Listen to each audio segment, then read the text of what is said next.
Have you seen the Statue of Liberty? It is one of the most enduring symbols of the United States of America. It emerged from the circumstances where the basic rights of people were being denied vehemently. This makes the Statue of Liberty a perfect symbol of freedom. The concepts of liberty, equality, and fraternity were touchstones of the French Revolution. This is a famous piece called Universal Democratic and Social Republic by French artist Frédéric Seurat. He had visualized a utopian world made up of democratic and social republics. Now, a utopian vision is the vision of a perfect society that is so ideal that it is unlikely to actually exist. If you look carefully, Seurat shows people from different countries and all walks of life marching towards the Statue of Liberty, each of them wearing their national costume and carrying revolutionary flags. The countries leading the procession are the United States and Switzerland. They are followed by the French people, carrying the revolutionary tricolor. France has just reached the Statue of Liberty. By this time, the revolution had taken place in France. France is followed by the German people with their flag. Other countries of Europe, such as Sicily, Lombardy, Poland, England, Ireland, Hungary, and Russia are behind Germany. The rubble in the foreground signifies the end of absolutist institutions and monarchy. Absolutism can be defined as a government or a system of rule with a lot of uncontrolled power. It also refers to an oppressive monarchical government. Another remarkable part of this print is the angels, saints and Christ, who are looking at these groups of people. It seems that they are showering their blessings on them. Seurat has used Christ and the angels to emphasize the fraternity among the nations of the world. This print is path-breaking, as it reflects the mood of the times and forebodes an era of revolutions that marked Europe during the 19th century. During the 19th century, Europe was undergoing a phase of transition. The long-oppressed peasantry had begun to question the landed aristocracy and the feudal system. On the other hand, rapid industrialization had given birth to the middle class, consisting of industrialists, businessmen, and professionals. In the wake of these changes, the educated, liberal-minded middle class wanted to overthrow the absolutist rulers.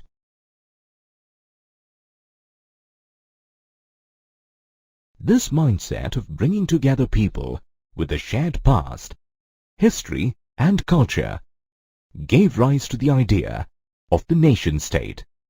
The first visible expression of nationalism ever was the outbreak of the French Revolution in 1789. As a mark of protest, many agitated and oppressed people of France stormed the fortress prison, Bastille. The major outcome of the revolution was the formation of a constitutional monarchy and a sizable reduction in the royal and feudal privileges. Let us now take a look at the impact of the French Revolution. It paved the way for the achievement of bigger goals of national identity and national pride, which can be aptly called nationalism. The revolutionaries referred to France as La Patrie, or the fatherland, where all citizens, known as les citoyens, enjoyed equal rights under the Constitution.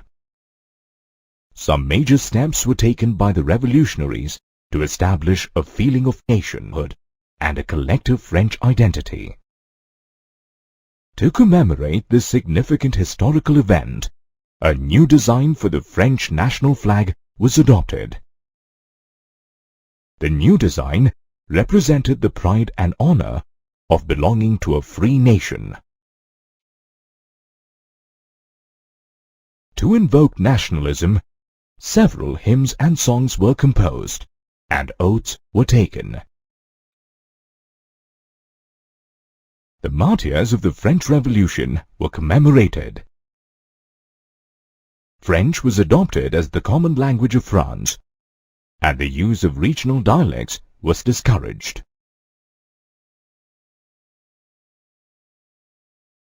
The French Revolution had its impact on the administration as well.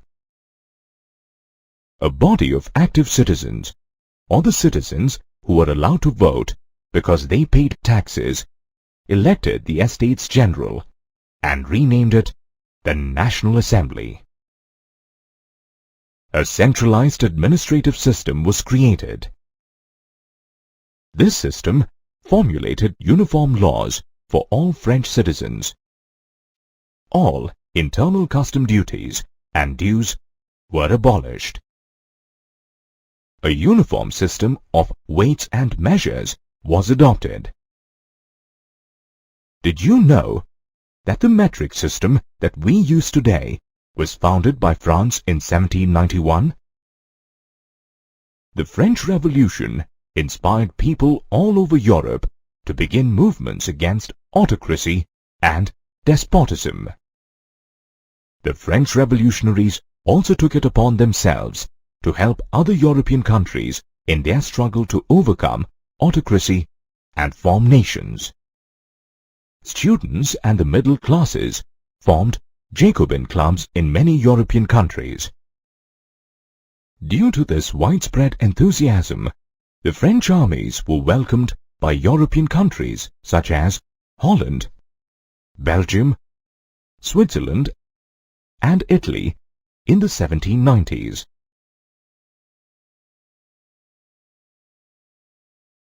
The era after the French Revolution saw the emergence of a famous historic personality, a warrior known as Napoleon Bonaparte. Napoleon was a man of great conviction. He is well known for his imperialistic motives and conquests in Europe. Napoleon observed the chaotic situation after the French Revolution and exploited it to the maximum to achieve his imperialistic aspirations. Democracy received a setback during his time, as he returned to monarchy. On the flip side, he introduced several effective administrative changes. The Civil Code of 1804, introduced by Napoleon, is also known as the Napoleonic Code. It is famous for the administrative changes brought about by Napoleon. As per this code, Napoleon abolished the privileges enjoyed by the noblemen and clergy on the basis of birth. He brought in equality before law and secured the right to property, much to the relief of the general gentry. The Napoleonic Code was carried to other countries of Europe that were brought under French control, such as the Dutch Republic, Switzerland, Italy, and Germany. The feudal system was abolished, and the peasants were freed from serfdom and the payment of dues to the manor owner. In the towns, Napoleon removed guild restrictions and improved the transport and communication systems. The businessmen and small producers of goods felt that uniform laws, standardized weights, and a common national currency could facilitate free trade across Europe. The people of the countries under the French rule soon realized that the changes in the administrative arena were just an eyewash. They had virtually lost their political freedom that had been attained after a lot of effort. Higher taxes forced enrollment of people into the French army, and censorship overshadowed the positive administrative changes brought about by Napoleon and led to his downfall. During the mid-18th century, the European countries were not as we know them today. Europe was divided into several small kingdoms and principalities. The concept of nation-states did not exist at all. Some of the prominent empires in Europe were the autocratic Ottoman Empire that ruled over Eastern and Central Europe and Greece, and the Habsburg Empire that ruled over Austria, Hungary. Due to the cultural differences amongst the European people, there was no political unity and no clear concept of a nation. However, the difference in cultural background and the desire to use the ideas of the French Revolution led people towards a common goal, nationalism. During the 19th century, the landed aristocracy was a small but influential class in Europe. This class dominated the social as well as political spheres and was desperately trying to regain its position. Members of this class all over Europe were connected to each other because of their similar way of life and intermarriages. They owned large estates in the countryside and town houses. French was a common language spoken by them for diplomacy and high society. Interestingly though, a majority of the European population was made up of peasants and serfs. In Western Europe, most of the land was tilled by tenants and small owners, while in Central and Eastern Europe, estates were cultivated by serfs. With the advent of industrialization in the late 18th and 19th centuries, new social groups came into existence. These were the working class population and the middle class. Both these groups depended on market production for their livelihood. The middle class had a free-thinking liberal mindset.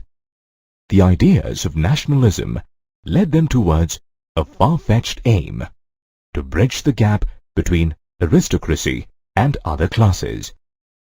They hoped to end the autocratic rule and wanted to form a national government of the people. The educated middle class of Europe was deeply influenced with the notion of liberty from the French Revolution.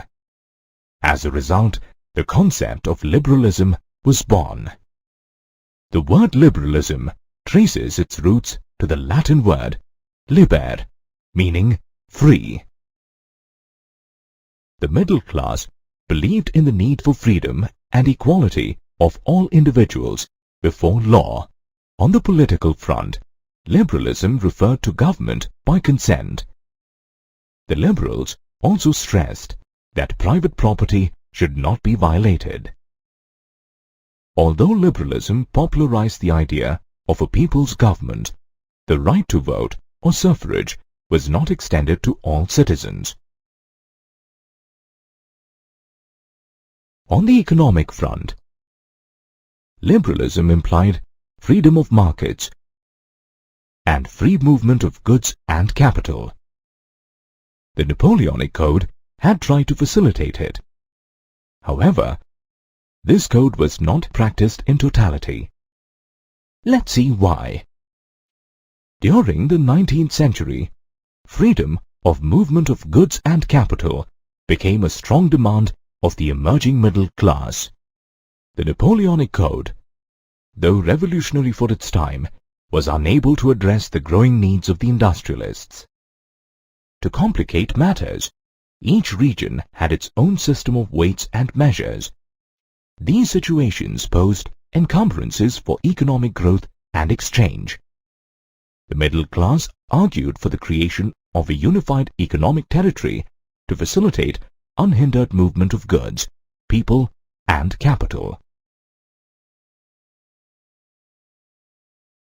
In 1834, a customs union, or Zollverein, was formed at the initiative of Prussia and joined by most of the German states. This union eliminated tariff barriers and reduced the number of currencies from over 30 to 2. Apart from this, a railway network was initiated, which enhanced mobility and communication between the economies. All these changes helped in the growth of nationalist sentiments. You have read earlier that during the 19th century, the upcoming middle class had tasted the ideas of liberalism.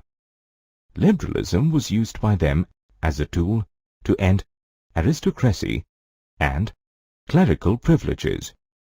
Another crucial event of this time was the defeat of Napoleon Bonaparte at Waterloo in 1815. This steered the European governments towards adopting the idea of conservatism. Let us understand the term conservatism. It was a political philosophy that steered the importance of tradition, established institutions and customs, and preferred gradual development rather than quick change. The conservatives believed that established traditional institutions of state and society, like monarchy, church, social hierarchies, property and family, must be protected and preserved. At the same time, they did not propose a return to the pre-revolutionary period. They firmly believed that the aristocratic monarchies of Europe could gain a lot from a modern army, an efficient bureaucracy, a dynamic economy, and the abolition of feudalism and serfdom. During his conquests, Napoleon had annexed several kingdoms and made them a part of France. In 1815, after the defeat of Napoleon, the representatives of European powers, namely Austria, Britain, Prussia, and Russia, met at Vienna. This meeting is also known as the Treaty or Congress of Vienna. The chief architect and host of this treaty was the Austrian Chancellor, Duke Metternich. The purpose of this treaty was to undo all the territorial changes that had taken place during the Napoleonic Wars and create a new conservative order in Europe. As a result, the Bourbon dynasty, deposed during the French Revolution, was restored to power. This was just to convey to the people that royalty and aristocracy was back and here to stay. Besides, France lost most of the territories it had gained during Napoleon's time. To prevent the expansion of France in the future, certain states were set up along the boundaries of France. Interestingly, the German Confederation of 39 states, set up by Napoleon, was not touched at all during this division. The conservative regimes, set up through the Treaty of Vienna in 1815, were autocratic in nature. They tried to curb the freedom of expression and imposed censorship laws on newspapers, books, plays, and songs as they championed freedom. Let's now find out the reaction of the liberals to conservatism.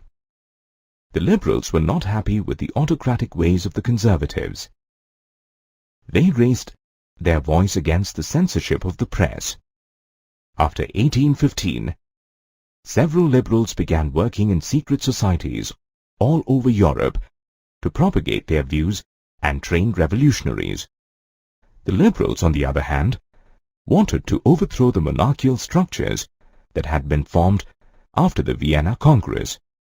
They realized that to overthrow the autocratic conservative order, the creation of nation-states was essential. The famous Italian revolutionary Giuseppe Mazzini was a man of such revolutionary ideas. He was part of a secret society called Carbonari. Mazzini founded two underground societies called Young Italy in Marseille and Young Europe in Bern. Mazzini believed in the unification of the small kingdoms and principalities in Italy. The period between 1830 and 1848 was marked by a lot of tensions and turmoil. Earlier, Europe had witnessed the dramatic rise of two philosophies, liberalism and conservatism. The liberal nationalists, or the educated middle class, planned ways to overthrow monarchy and bring in a government of the people. The relentless efforts of the liberals began to bear fruit, and Europe saw a series of revolutions in Italy, Germany, Poland, Turkey, and Ireland. In 1821, a significant event mobilized nationalist feelings among the educated class in Europe. This was the Greek War of Independence. The Greeks struggled against the autocratic Ottoman Muslim Empire and began a nationalist movement. After the war, the Treaty of Constantinople was signed in 1832. It recognized Greece as an independent nation.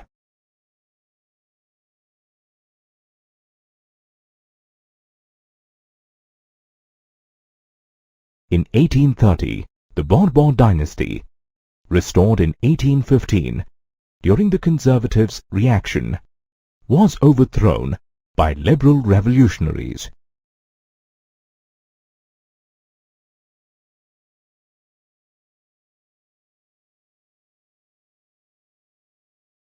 The French Revolution of 1830 is also known as the July Revolution.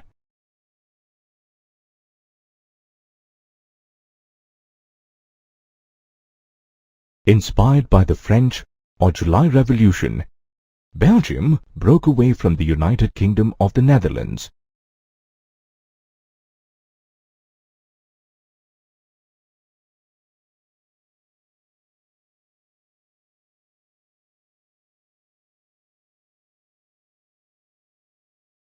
In the 19th century, art, culture, and literature helped in instilling the feelings of nationalism and also infusing the idea of a nation.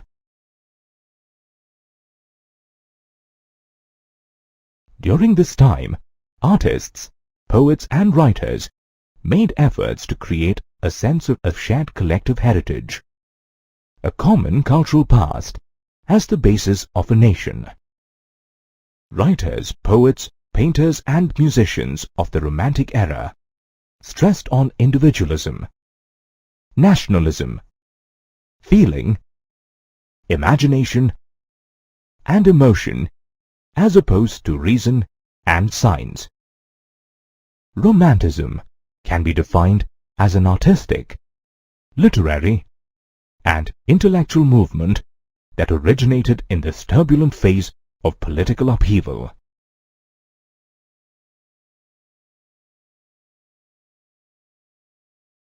German Romantic philosopher Johann Gottfried Herder stressed that true German culture could be found in folklore and folk art, which lay with the common people or das Volk. Another example is the Grimm brothers' fairy tales. Jacob, and Wilhelm Grimm were born in Germany. The Grimm brothers believed that collecting German folk tales and popularizing German was a way of reinforcing the German identity.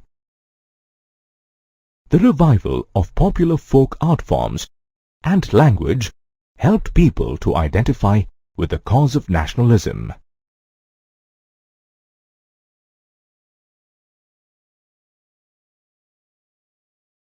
Let us take a look at the social condition of Europe.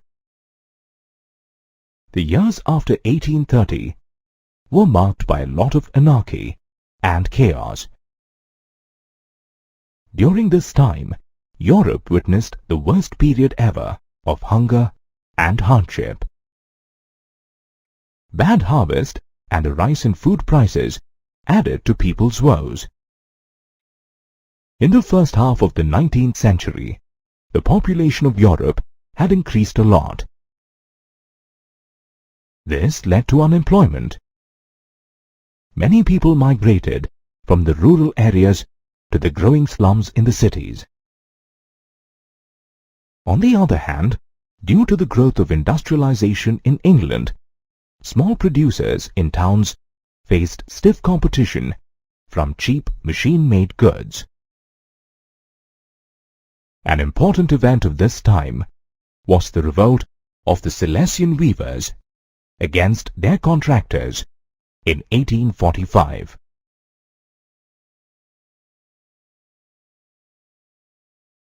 The peasants stormed into the contractor's mansion, demanding their rights. In France, food shortage led to the peasants' uprising in 1848. To pacify the people, the National Assembly granted suffrage to males about 20 years of age, and national workshops were set up to provide employment.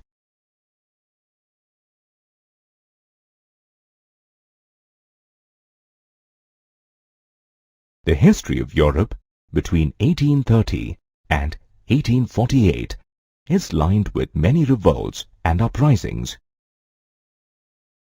There were rebellions by peasants and workers against exploitation, and the liberals were staging rebellions driven by the ideology of nationalism.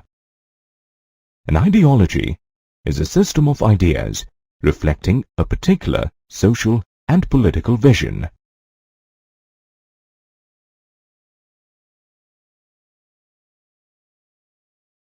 Let's understand how the liberal middle class gave shape to the revolutions.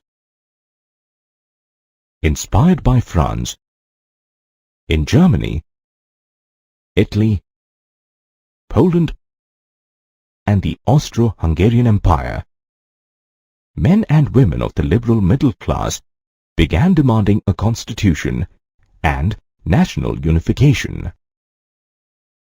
In Germany, many political associations made up of the middle class and the working class came together in Frankfurt to vote for an all-German National Assembly. On the 18th of May, 1948, the Frankfurt Parliament was convened in the Church of St. Paul.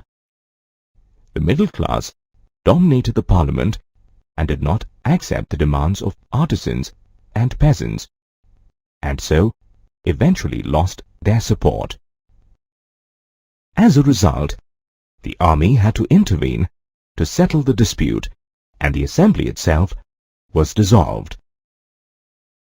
Though the conservatives managed to suppress liberal movements, they could not establish the old order. After 1848, the autocratic monarchies of Central and Eastern Europe realized that they had to coexist with liberal nationalist revolutionaries. After all, that was the only way of arriving at a peaceful situation conducive for development. This was just the beginning. More changes were waiting to come in the future.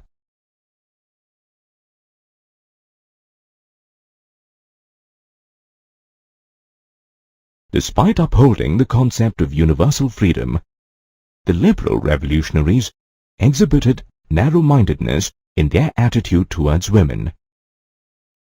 Since the French Revolution, women played an active role in revolts and popular movements. They founded newspapers and political associations, but suffrage and political rights still eluded them. The Frankfurt Parliament is an example where women merely acted as spectators in the upper left gallery. Luckily, there were people who came to the rescue of women's rights. Famous political activist Louise Otto Peters wrote in the first editorial of her newspaper that liberty without the liberty of women benefited only one half of humanity, which was men. This awareness of women's rights, based on political and social equality of genders, is also known as feminism.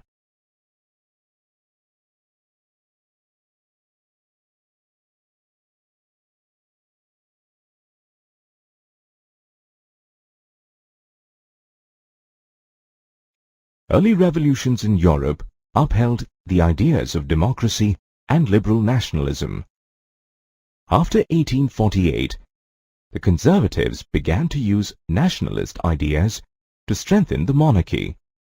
In fact, the unification of Italy and Germany came about through this process. In 1848, the German middle class, professionals, businessmen, wealthy artists, and artisans had joined hands to vote for an all-German National Assembly. They convened at the Frankfurt Parliament.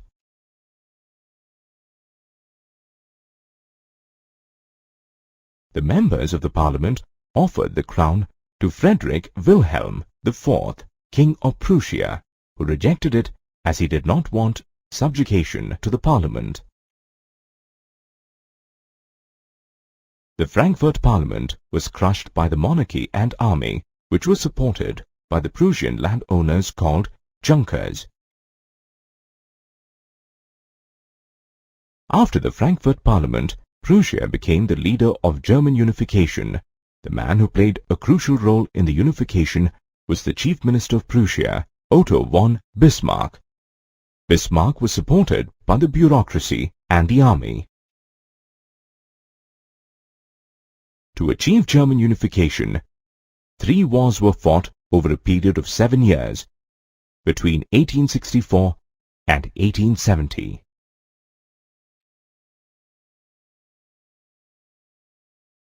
Finally, Prussia emerged victorious and the unification was completed.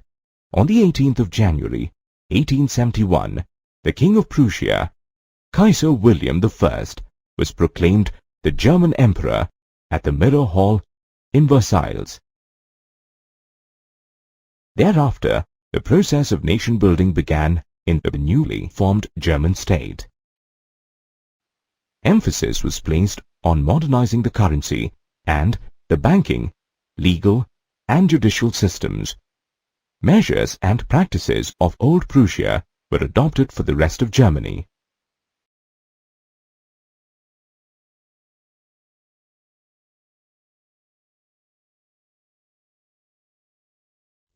Italy had a long history of political fragmentation too. During the middle of the 19th century, Italy was divided into 7 states. Northern Italy was ruled by the Austrian part of the Habsburg Empire. Central Italy was ruled by the Pope, while the southern part and Parma came under the Bourbon kings of Spain. Only one state, Sardinia-Piedmont, was ruled by an Italian princely house. There were a few key people who shaped the revolution and unification in Italy. Mazzini was the leader of the Republican Party. He had formed secret societies like Young Italy to regenerate Italy by education. However, the rebellion staged by the revolutionaries. Thereafter, the responsibility of unifying Italy came to Victor Emmanuel II, King of Sardinia, Piedmont. The Chief Minister of Piedmont, Count Camillo di Cavour, helped the king in forming an alliance with France, and they defeated the Austrian forces in 1859.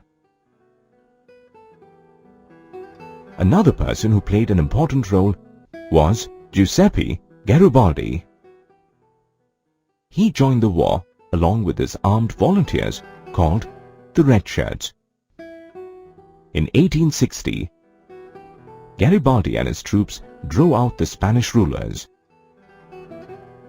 In 1861, Victor Emmanuel II was announced King of United Italy.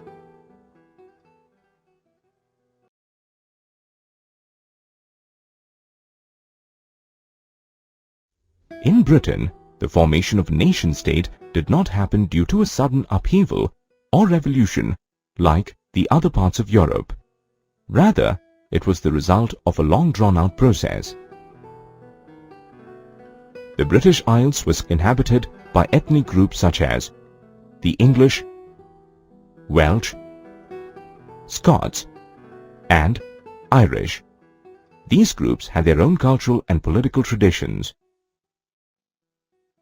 The concept of nation-states, with England as the centre, came about in 1688, after the Parliament snatched power from the monarchy. In 1707, the Act of Union between England and Scotland resulted in the formation of the United Kingdom of Great Britain. To ensure the growth of British identity, Scotland's culture and political institutions were suppressed. The Catholic Scottish Highlanders were forced not to talk in their native language, Gaelic, and weren't allowed to wear their national dress. The British imposed control over Ireland as well. Ireland had two dominant groups, Catholics and Protestants. The English favoured the Protestants, and the British helped them to dominate a largely Catholic Ireland. Several Catholic rebellions in Ireland were crushed brutally.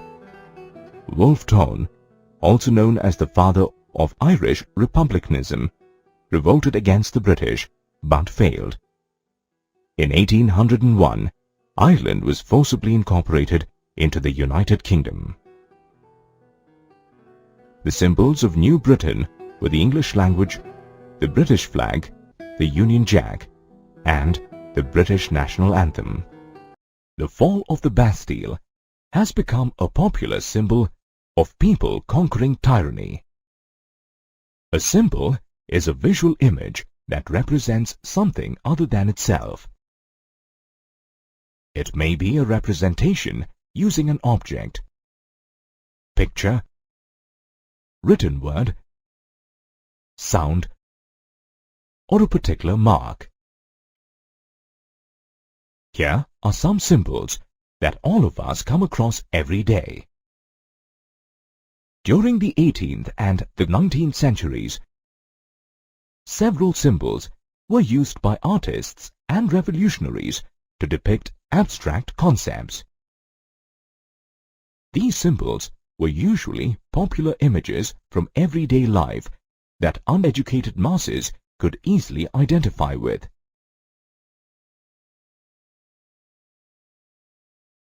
Despite upholding the concept of universal freedom, the liberal revolutionaries exhibited narrow-mindedness in their attitude towards women. Since the French Revolution, women played an active role in revolts and popular movements. They founded newspapers and political associations, but suffrage and political rights still eluded them. The Frankfurt Parliament is an example where women merely acted as spectators in the upper left gallery. Luckily, there were people who came to the rescue of women's rights. Famous political activist Louise Otto Peters wrote in the first editorial of her newspaper that liberty without the liberty of women benefited only one half of humanity, which was men. This awareness of women's rights, based on political and social equality of genders, is also known as feminism. If we recollect, after 1871, there was a significant change in the concept of nationalism in Europe. It no longer embodied the liberal nationalist ideas of the past. Nationalist groups in Europe still upheld the ideals of liberty, equality, and fraternity. However, they had become increasingly incompatible with each other and were constantly in conflict. This was a favorable situation for major European powers, namely Russia, Germany,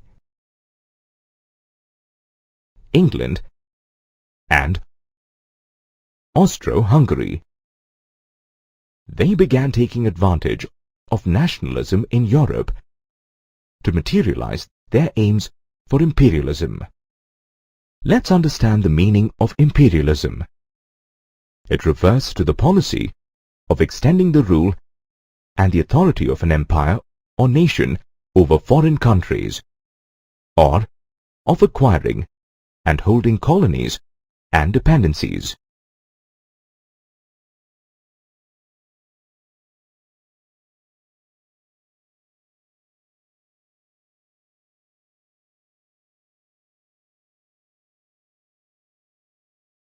The European powers cited the much disturbed Balkan region to fulfill their imperialist goals.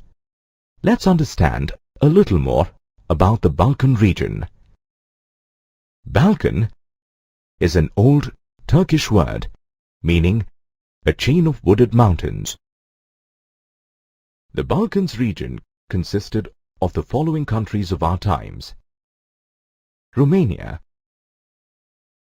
Bulgaria, Albania, Greece, Macedonia, Croatia, Bosnia, Herzegovina, Slovenia, Serbia, and Montenegro. People of the Balkans were collectively known as Slavs.